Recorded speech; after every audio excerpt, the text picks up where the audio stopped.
Amor, você me ama eu mais do que eu amo você, ou eu amo você mais do que você me ama eu?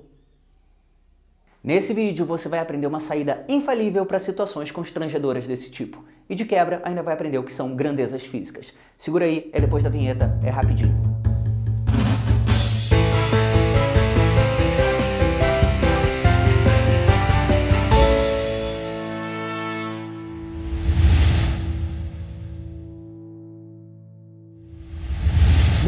Muito bem-vinda ao canal Defina, e nesse vídeo você vai aprender o que são grandezas físicas, que são as coisas mais importantes e mais básicas e mais fundamentais da física. A física está repleta de grandezas físicas. Por exemplo, massa, velocidade, espaço, tempo, aceleração, força, quantidade de movimento, impulso, corrente elétrica, carga elétrica, campo elétrico, campo magnético. Depois de todos esses exemplos, será que ficou claro o que é uma grandeza física? É simplesmente tudo que pode ser medido, tudo que pode ser quantificado. Por isso, se você tem uma namorada ou namorado neurótico daquele tipo, a saída é simples. Então, meu bem, não dá pra comparar, né? Que amor não é grandeza física, não dá pra medir. Só que tão ou mais importante do que saber o que é uma grandeza física é saber classificar essa grandeza. E existem dois tipos apenas. Vamos imaginar a seguinte situação. Seu professor entra em sala de aula e diz que a aula vai levar 2 horas. Aí um colega seu levanta a mão e pergunta: professor, só uma pergunta, são 2 horas, tá? Mas são 2 horas na horizontal ou na vertical? Seu professor vai suspeitar que seu colega usou substâncias ilícitas, né?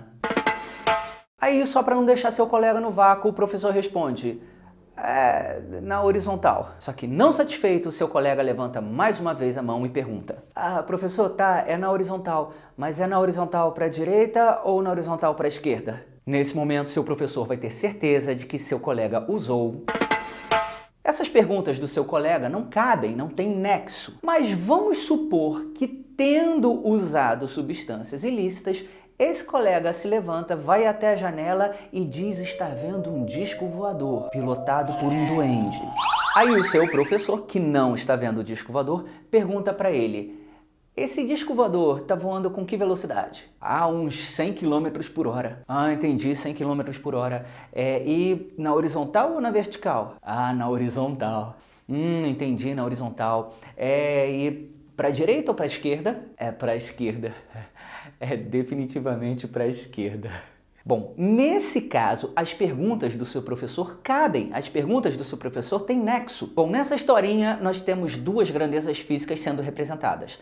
Tempo, quando o professor disse a duração da aula, e velocidade, quando seu colega viu o tal disco voador. Você concorda comigo que a gente poderia fazer esse gesto para representar as duas grandezas? Em quanto tempo precisou de apenas uma característica, que foi o número, seguido da unidade, claro? Velocidade precisou de 3 características para que você pudesse imaginar esse disco voador, já que a gente não usou substâncias ilícitas.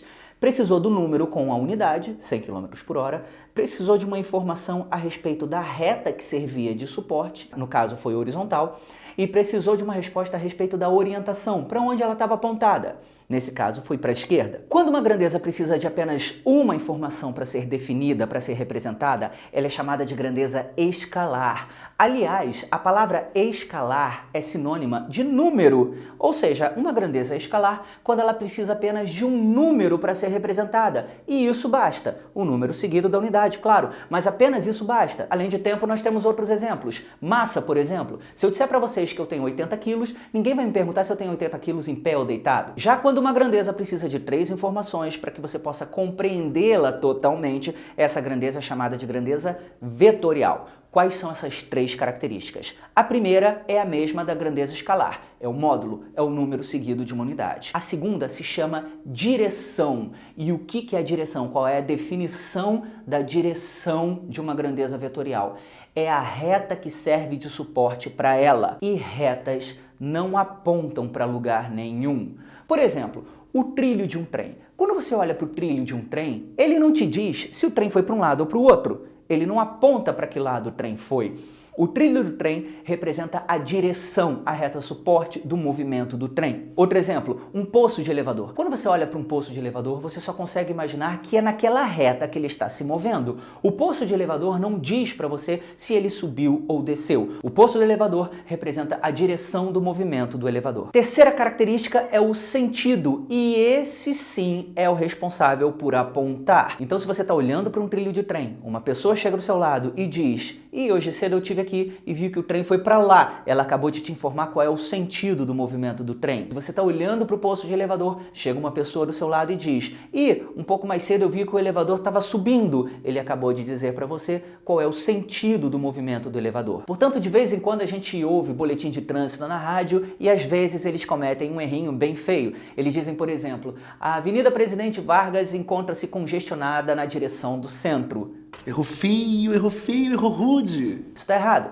A Avenida Presidente Vargas não tem direções. A Avenida Presidente Vargas é uma direção. O que ela tem são sentidos. A Avenida Presidente Vargas está congestionada no sentido centro. Então, quando dois carros estão viajando na rodovia Washington Luiz, por exemplo, um indo para Petrópolis e outro vindo para o Rio de Janeiro, esses dois carros têm direções iguais, porque ambos estão na rodovia Washington Luiz. O que é diferente desses dois carros é o sentido, porque um está apontado para o lado, o outro está apontado para o outro. Então, defina módulo, número, defina direção, reta suporte, defina sentido, orientação. E aí podem acontecer alguns errinhos se a gente não tiver muito ligado, muito ligada na hora de fazer nossas análises. Por exemplo, se eu fizer uma força num bloco de 5 newtons, se logo depois você fizer nesse mesmo bloco uma força de 5 newtons, eu posso dizer que a minha força e que a sua força são iguais? No, God, please, no! No! O máximo que eu posso dizer é que a minha força e a sua força tiveram módulos iguais, 5 newtons, porque a minha força é uma grandeza vetorial, a sua força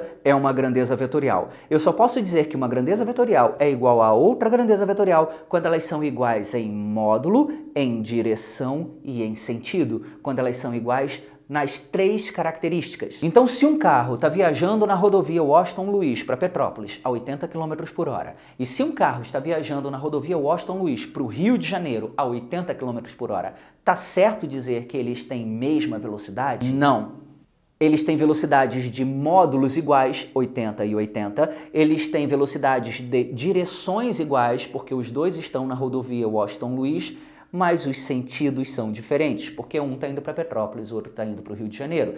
Então eu não posso dizer que suas velocidades são iguais. No máximo eu poderia dizer que suas velocidades são iguais em módulo, ou eu poderia também dizer, que está correto, que eles têm mesma velocidade escalar. O que significa velocidade escalar? É quando a gente encara a grandeza física velocidade, que originalmente é uma grandeza vetorial, como se fosse apenas uma grandeza escalar. Ou seja, a gente analisa apenas o módulo dela, ignorando direção e sentido. Se você entendeu, se isso realmente está claro para você, responde essas 2 perguntas. Quantas direções existem? Lembra que a direção? Reta suporte. Quantas retas suportes existem? Infinitas. Então, quantas direções existem? Infinitas. Isso aqui, por exemplo, olha, é uma direção. Vou mostrar uma outra direção totalmente diferente dessa, radicalmente diferente dessa, absurdamente diferente dessa. Atenção. Pronto. Oh my God! Wow! Só que, escolhida uma dessas infinitas direções, se você pega apenas uma, se você seleciona apenas uma direção, quantos sentidos existem? Respondeu certo se você respondeu 2. Para cada direção existem apenas 2 sentidos. Só existem 2 coisas que você pode fazer na rodovia Washington Luiz, além de parar para comer um pão com linguiça, claro. Então existem infinitas direções, mas para cada direção existem apenas 2 sentidos. Outra coisa muito importante para você saber a respeito das grandezas físicas é um negocinho chamado Sistema Internacional de Unidades, que grosso modo pode ser entendido como um tabelão. Imagina uma tabela gigantesca com apenas 2 colunas. Na primeira coluna nós temos as grandezas e na segunda coluna nós temos as unidades eleitas como as unidades oficiais para essas grandezas, porque a mesma grandeza pode ser medida em diversas unidades diferentes. Por exemplo, Comprimento, eu posso medir em metros, eu posso medir em polegadas, eu posso medir em quilômetros, eu posso medir em milhas. Então, para facilitar a comunicação no mundo científico, nós elegemos unidades oficiais para determinadas grandezas. Então, a unidade oficial, a unidade eleita para representar a grandeza física comprimento no sistema internacional é o metro. Isso significa dizer que está errado usar outras unidades para medir comprimento? Não, mas a unidade oficial, vamos dizer assim, é o metro. Fora do sistema internacional, existem unidades que se consagram pelo uso, unidades que ficam famosas, vamos dizer assim, porque são muito usadas, como o nome já diz. Essas são as unidades usuais. Então, por exemplo, hora é uma unidade usual, porque é muito usada no dia a dia para medir tempo, mas a unidade no sistema internacional é o segundo, como eu falei antes. Caloria, por exemplo, é uma unidade usual para medir calor, mas a unidade oficial seria o joule, afinal de contas, calor é um tipo de energia. Então é muito importante você tomar cuidado com as unidades com as quais você está trabalhando. Você sempre trabalhar com unidades que se relacionem entre si. Então, por exemplo, se você tem a pretensão de calcular uma velocidade em metros por segundo, obviamente, todos os seus espaços precisam estar em metros, todos os seus tempos em segundos. Então entenda que não existe uma obrigatoriedade de você trabalhar sempre dentro do sistema internacional. Não, você pode trabalhar com unidades fora do sistema internacional. A obrigatoriedade que existe é de você ter coerência no uso das suas unidades, trabalhar com unidades que se relacionem de alguma forma. Então, por exemplo, o watt é a unidade oficial, a unidade do sistema internacional para potência. Potência é a relação entre energia e tempo. É quando a gente compara a energia que uma máquina produz ou consome com o tempo que ela leva para produzir ou consumir essa energia. Se você tem a pretensão de calcular uma potência em watts, que é a unidade do sistema internacional, então a unidade da energia e a unidade do tempo precisam estar dentro do sistema internacional. Energia no sistema internacional é medida em joules e tempo em segundos. Então, para que a sua potência saia em watts, você tem que pagar o preço, que é ter a sua energia em joules e ter o seu tempo em segundos. Então é isso, espero que eu tenha ajudado você a entender um pouquinho mais o que são grandezas físicas, suas classificações, suas características. Se você gostou, se você aprendeu alguma coisa, dá um like, compartilha esse vídeo, se inscreve no canal, aperta o sininho, porque isso ajuda a gente a produzir novos conteúdos. Beijos, abraços e até a próxima.